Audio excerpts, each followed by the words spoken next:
దేవుని పరిశుద్ధ నామమునకు వందనాలు. ప్రభు పేరట మీ అందరికీ శుభములు, వందనాలు తెలియపరుస్తున్నా. ప్రియులారా, ఎలాగున్నారు? బాగున్నారని నేను నమ్ముచున్నాను. మీ కొరకు ప్రతినిత్యము నేను మానక ప్రార్థిస్తూ ఉన్నాను. అందును బట్టి ప్రభువుకు ఎంతగానో వందనాలు తెలియపరుస్తున్నా. దేవుడు తన సమయోచితమైన కృపచేత మరొక తరుణం మీ ముందుకు రావటానికి దేవుడు కృప చూపినందుకు దేవునికి నేను ఎంతగానో వందనాలు తెలియపరుస్తూ ఉన్నా. అందును బట్టి ప్రభువుకు నా యొక్క హృదయపూర్వక వందనాలు తెలియపరుస్తూ ఉన్నా. ఆ దేవుని బిడ్డలారా, సహోదరి సహోదరులారా, దేవుడు తన అమూల్యమైన కృపచేత మరొక తరుణం మీ ముందుకు రావటానికి ఆయన చూపిన కృపకై వందనాలు తెలియపరుస్తూ ఉన్నా. ప్రతినిత్యము దేవుడు తన మహాకృపచేత మనల్ని బలపరుస్తూ ఆదరిస్తూ కరుణిస్తున్న దేవాతి దేవునికి ఎంతగానో వందనాలు. ప్రియులారా, మీరు కూడా ఆదరించబడుతున్నారని, ప్రభువులో మీరు కృప పొందుకుంటున్నారని, ప్రభువులో ప్రార్థిస్తున్నారని, ప్రభువులో మీరు ఆనందిస్తున్నారని, ప్రభు వాక్యాన్ని మీరు ధ్యానం చేసుకుంటున్నారని నేను ఎంతగానో విశ్వాసం ఉంచుతూ ఉన్నా. ఈ సమయంలో కూడా వాక్య లేఖనాన్ని చదువుకుందాం. మీ మధ్య పరిశుద్ధ గ్రంథం ఉన్నట్లయితే తెరచి చదవవలసిందిగా ప్రభు పేరట మీ అందరికీ మనవి చేస్తూ ఉన్నా.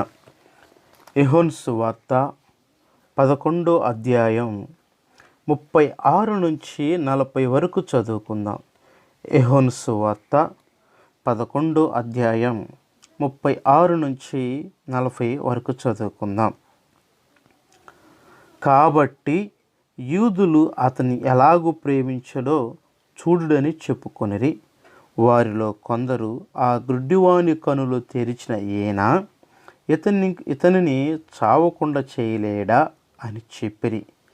యేసు మరలా తనలో మూలుగుచు సమాధి యొద్దకు వచ్చెను. అది ఒక గుహలో దాని మీద ఒక రాయి పెట్టయుండెను. యేసు రాయి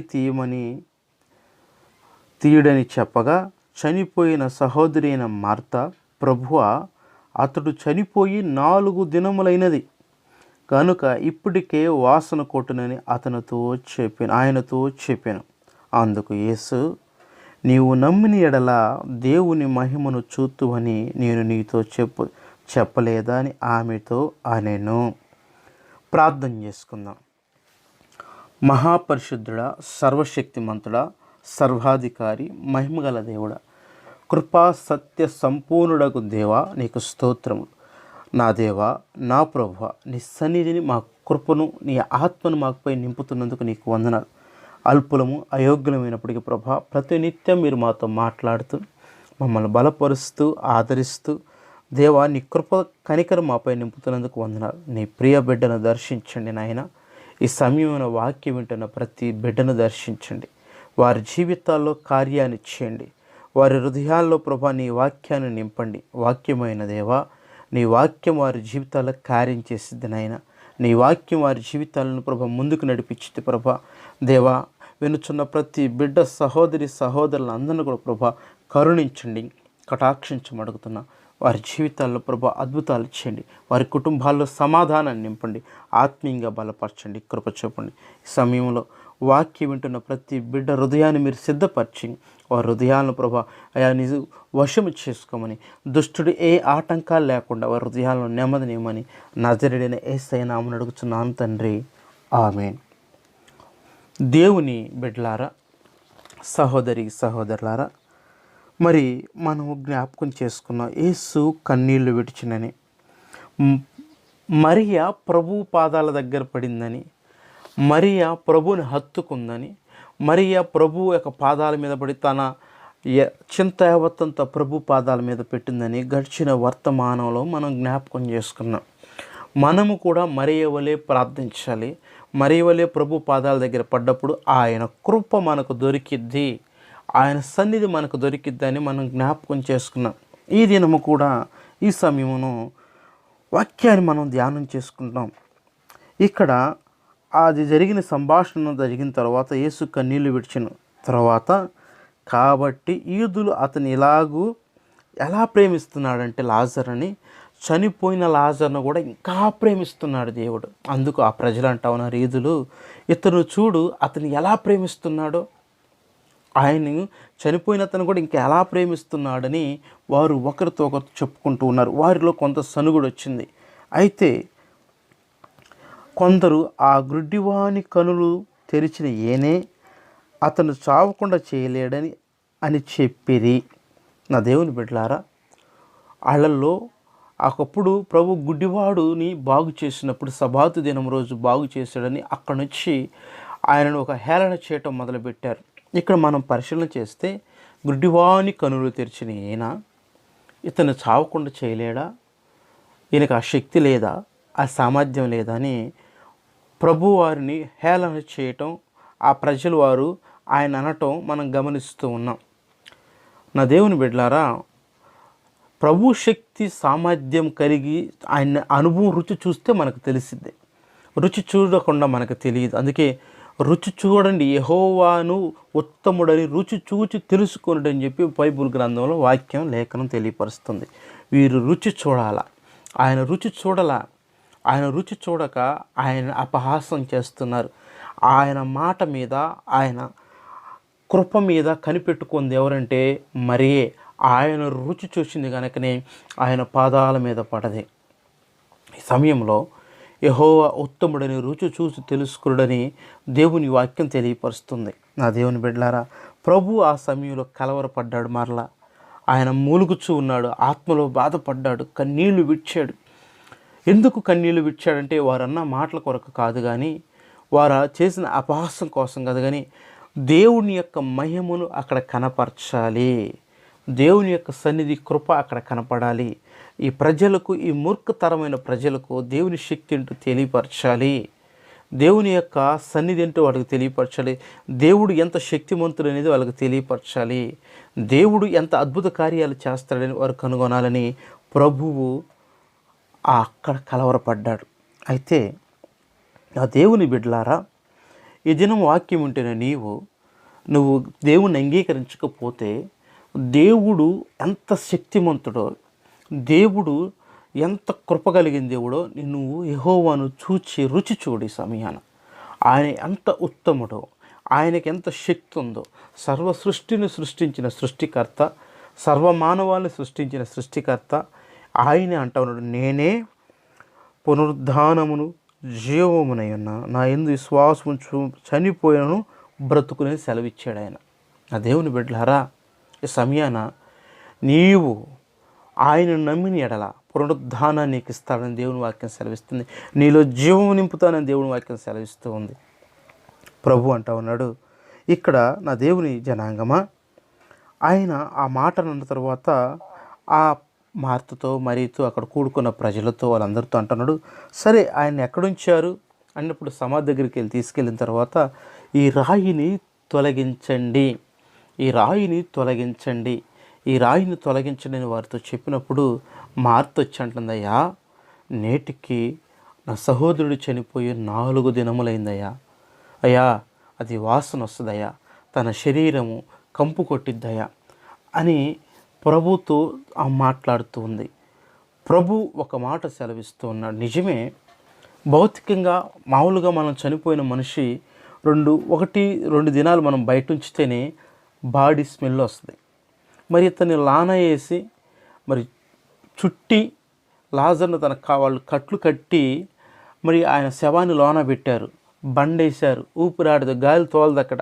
అప్పుడు ఏం వస్తుందంటే నిజంగా కంపు కొట్టి శరీరం అంతా కంపు కొడతా నాకు తెలిసి అని ఇప్పుడు మనకి కంపు కొట్టి పగిలిపోయే సమయం ఉండొచ్చు. అయితే ఏమంటా ఉందయ్యా, 4 దినాలైందయ్యా నా సహోదరుడు చనిపోయి, ఆ రాయి తీస్తే ప్రభు ఆ కంపుకి నువ్వు వెళ్ళలేవు అని.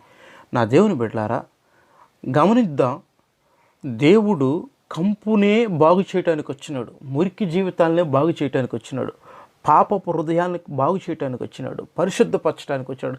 ఆయన మురికిని తీసివేసి పవిత్రత చేయడానికి వచ్చిన దేవుడు. నీ హృదయం కంపు కొడతా ఉందేమో, నీ బ్రతుకు కంపు కొడతా ఉందేమో, ఒక్కసారి ఆలోచన చేసుకో. వాక్యం వింటున్న సహోదరి సహోదరుడా, ప్రభు నేను హెచ్చరిస్తూ ఉన్నాడు. ప్రభు నీ హృదయం మురికుంటే, నీ జీవితంలో మురికుంటే, ఇదిగో చనిపోయిన లాజర్ని స్వస్థపరిచినట్టు లేపినట్టుగా నేను లేపటానికి ఇష్టపడుతున్నాడు ఈ దినం. ప్రభు అంటా ఉన్నాడు మార్తతో, ప్రభువు నువ్వు నన్ను నమ్మిన ఎడల నా మహిమను చూస్తావని నేను నీకు తెలియదా? నేను చనిపోయిన లేపుతానని చెప్పిన వాగ్దానాన్ని నువ్వు మర్చిపోయావా? నా యందు నువ్వు విశ్వాసం ఉంచావు కదా మార్త, నా యందు విశ్వాసం ఉంచావు కదా మరియా, నా యందు నువ్వు విశ్వాసం ఉంచి ఎవడైతే నా యందు విశ్వాసం ఉంచుతాడో వాడు చనిపోయినను మరలా బ్రతుకుతుడని నేను మీకు సెలవిచ్చాను కదా, నా మాట మీకు ఇచ్చాను కదా, నా వాగ్దానాన్ని మీకు ఇచ్చాను కదా, నేనే పునరుద్ధానము జీవమునై ఉన్నానని నేను మీకు చెప్పాను కదా. ఆ మాట నువ్వు నమ్మట్లేదా మార్తా అని ప్రభువు ఆమెను హెచ్చరిస్తూ ఉన్నాడు. నా దేవుని బిడ్డలారా, వాక్యము నిన్ను నన్ను అందరినీ పరిశీలన చేయగలిగింది. ఆలోచన చేయి, నీవు ఎలా కంపు కొడుతున్నా ఆయన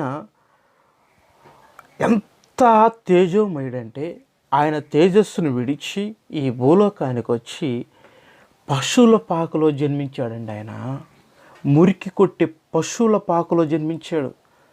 సర్వసృష్టికి రాజు, పరిశుద్ధుని ప్రతి గానాలు స్తుతించబడుతున్న దేవుడు, 24 మధ్య పెద్దల మధ్యన ఆయన తన తేజస్సును విడిచి తన మహిమను ఈ మురికి జీవితాలను బాగు చేయాలంటే ఏ ఒక్కడి వల్ల కాలేదు. ఎందరో ప్రవక్తలను పంపించాడు, ఎన్నో బలియాగాలు జరిగినాయి, ఎన్నో యుద్ధాలు జరిగినాయి, ఎన్నో మరణాలు అయినాయి. కానీ ఆ పాపము పోవాలంటే, ఈ మురికి పోవాలంటే ఆయనే మురికి వస్త్రాన్ని ఇక్కడ ధరించి పరిశుద్ధ వస్త్రాన్ని నీయటానికి ఆయన ఇష్టపడి తన్ను తాను రిక్తునిగా చేసుకొని ఈ భూలోకానికి వచ్చి తన ప్రాణాన్ని పెట్టి ఈ మురికి జీవితాన్ని నుంచి ఇడిపించాడు. హల్లెలూయా. ఈ లాజరు కంపు ఎంత, ఈ లాజరు మురికి ఎంత? నా దేవుని బిడ్డలారా, మనిషి హృదయము బహు ఘోరమైంది, మనిషి హృదయము బహు పాపము కలిగినది, మనిషి హృదయం బహు నీచమైనది. నీ హృదయములో ఎంత నీచమో, మన హృదయాలు ఎంత నీచమైనట్టు ప్రభు రాకముందు, ప్రభు మన కొరకు ప్రాణం పెట్టకముందు మన హృదయాలు కంపు కొట్టేయే.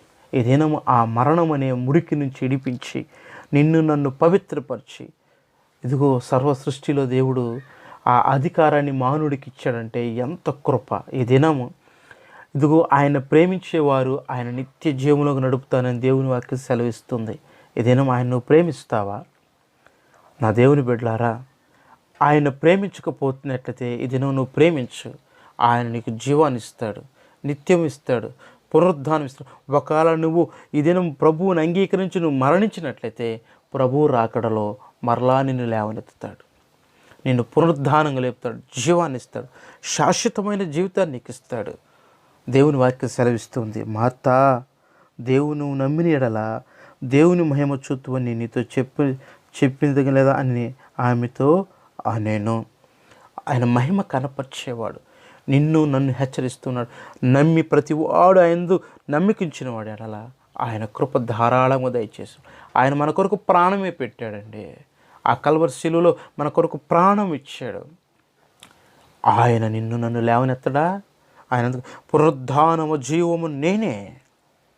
నీవు మరణించిన ఎడల, ఒకవేళ ఇదిగో నన్ను నమ్మిన ఎడల నువ్వు చనిపోయి నువ్వు బ్రతుకుతూ, భౌతికంగా నువ్వు చనిపోవచ్చేమో. దేవుని నమ్ముకొని నువ్వు మరణిస్తే, దేవుని కొరకు నువ్వు బలియాగం నిలబడి, దేవుని కొరకు పవిత్రంగా నువ్వు జీవించి, దేవుని కొరకు నిన్ను రిక్తునిగా చేసుకొని నువ్వు మరణిస్తే, ప్రభు ఒక దినం రానయ్యున్నాడు. ఆ దినాన మరలా నువ్వు పునరుద్ధానము కలిగి జీవము కలిగి దేవుడు ఆ జీవాత్మ నీ మీద నింపి మరొక దినాన్ని లేవనెత్తడానికి దేవుడు ఆయన వాగ్దానం చేస్తూ ఉన్నాడు. ఒకవేళ నమ్మకపోతే నా దేవుని బిడ్డలు ఈ సమయాన్ని నమ్ము, దేవుడు నేను లేవనెత్తుతాడు. దేవుడు తన కృప నీపై నింపుతాడు. అట్టి కృప నీపై నింపాలని దేవుడు ఇష్టపడుతూ ఉన్నాడు. నిన్ను నీ కుటుంబాన్ని రక్షించుకో. ప్రభు పాదాల దగ్గర పడు, మరి ఎవరి ఆయన పాదాల దగ్గర పడి ప్రభు చెంతను చేరు. అట్టి కృప దేవుడికి ఇవ్వాలని ఇష్టపడుతున్నాడు. అట్టి కృప, కనికరమ, సమాధానం నీకు దేవుడు దయచేయునుగాక. ప్రార్థన చేసుకుందాం. మహాపరిశుద్ధుడ, ప్రేమ నమ్మకమైన తండ్రి, నీ పరిశుద్ధమైన పాదాలకు వందనాలు, నీ కృప కలిగిన పాదాలకు వందనాలు. ఈ సమయమున ఈ దినం మీరు మాతో మాట్లాడారయ్యా. నా దేవా, ఇదిగో ఒకవేళ ప్రభా నా యందు విశ్వాసం ఉంచినలా దేవుని మహిమ మీరు చూస్తారని మార్తతో అన్నారు నాయన. నా దేవా, నువ్వు మహిమపరిచే దేవుడు, ఘనత నుండే దేవుడు, మయా నువ్వు ఎలా అయినా ఇజ్రాయేలు ప్రజలు ఆ దినం వరకు నువ్వు నడిపించిన దేవుడు నాయన, ఈ దినం మా కొరకు కలవరిశిలలో ప్రాణం పెట్టావు. అయా మార్తా మరియా జీవితాల్లో ఒక సంతోషాన్ని చేస్తున్నావు. అందుని బట్టి నీకు స్తోత్రం. ఈ వాక్యమైన ప్రతి బిడ్డను కూడా ప్రభా దర్శించండి. నీ చేతికి అప్పగిస్తున్నాను ఆయన. వారిని లేవనెత్తి నీ ఆత్మచేత నడిపించి ప్రతి ఒక్కరిని రక్షణలోకి నడిపించమని క్రీస్తు పేట వేడుకుంటున్నాం తండ్రి. ఆమేన్.